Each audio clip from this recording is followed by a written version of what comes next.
नमस्कार विद्यार्थी मित्रांनो, सायन्स जीके मराठी कट्टा या चॅनल मध्ये आपलं स्वागत आहे। तुम्ही थंबनेलवर पाहिलंच असेल की आज आपण काय शिकणार आहोत। आज आपण शिकणार आहोत विज्ञानाचा महामंत्र ईट पर नाच। खूप जणांना प्रश्न पडला असेल की ईट पर नाच आता हा विज्ञानाचा महामंत्र कसा असू शकेल। तर बघा, मी शिकवणार आहे, तुम्हीही शिका आणि नक्कीच तुम्हाला हा मंत्र आवडेल। बघा, आता जे ॲटम्स आहेत, अणु आहेत, इलेक्ट्रॉन, प्रोटॉन, न्यूट्रॉन आणि यांचे शोध कोणी लावले हे परीक्षेमध्ये हमखास विचारतात। तर कोणाचा कोणी शोध लावला यामध्ये काय होतं, गोंधळ होतो। तर आज आपण हा मंत्र पाहणार आहोत। हा मंत्र पाहिल्यानंतर तुम्ही कधीच विसरणार नाही की इलेक्ट्रॉनचा शोध थॉमसन यांनी लावला। कसा याचा वापर करायचा चला पाहूया। बघा, आता पहिला आहे ईट। आता ई म्हणजे इथे काय आहे, ई म्हणजे इथे आहे इलेक्ट्रॉन।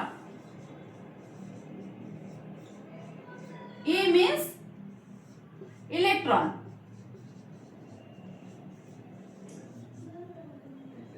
आता आणि ट, ई मीन्स इलेक्ट्रॉन आणि ट मीन्स आहे इलेक्ट्रॉनचा शोध कोणी लावलाय, थॉमसन यांनी लावलाय। ट मीन्स थॉमसन, जे थॉमसन। समजलं? ईट म्हणजे त्याचं मीनिंग तुम्हाला समजलं असेल। ई मीन्स इलेक्ट्रॉन आणि ट मीन्स थॉमसन। याचा शोध थॉमसन यांनी, इलेक्ट्रॉनचा शोध थॉमसन यांनी 1897 मध्ये लावलेला आहे। इलेक्ट्रॉन नेहमी कसे असतात, ऋण प्रभारित असतात, ऋण प्रभारित असतात। आता बघा, आता आपण पुढचं पाहूया। पर आता तुम्हाला थोडीशी आयडिया आली असेल की पर म्हणजे काय। प मीन्स काय आहे, प्रोटॉन।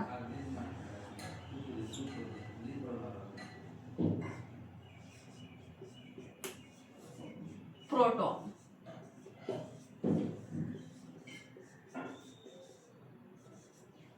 आणि र मीन्स काय आहे, र मीन्स प्रोटॉनचा शोध कोणी लावला, रुदरफोर्ड यांनी लावलेला आहे। आता बुक्स मध्ये गोल्डस्टीन हा शास्त्रज्ञ आहे, परंतु रुदरफोर्ड यांनी काय केलेलं आहे, स्वतःचं अस्तित्व सिद्ध करून प्रोटॉनचा शोध करता रुदरफोर्ड यांनाच मानलं जातं। बघा, आर मीन्स रुदरफोर्ड।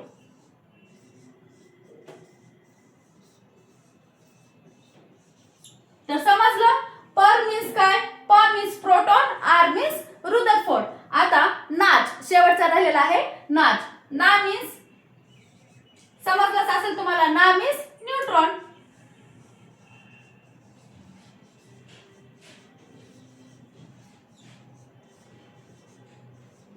आणि च मीन्स, आता न्यूट्रॉनचा शोध कोणी लावलेला आहे, च मीन्स तोच चॅडविक।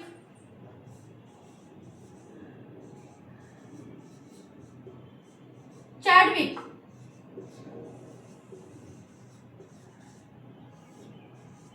न्यूट्रॉनचा शोध चॅडविक यांनी लावलेला आहे। न्यूट्रॉनवर कुठलाही प्रभाव नसतो, म्हणून नसतो न्यूट्रॉन आहे।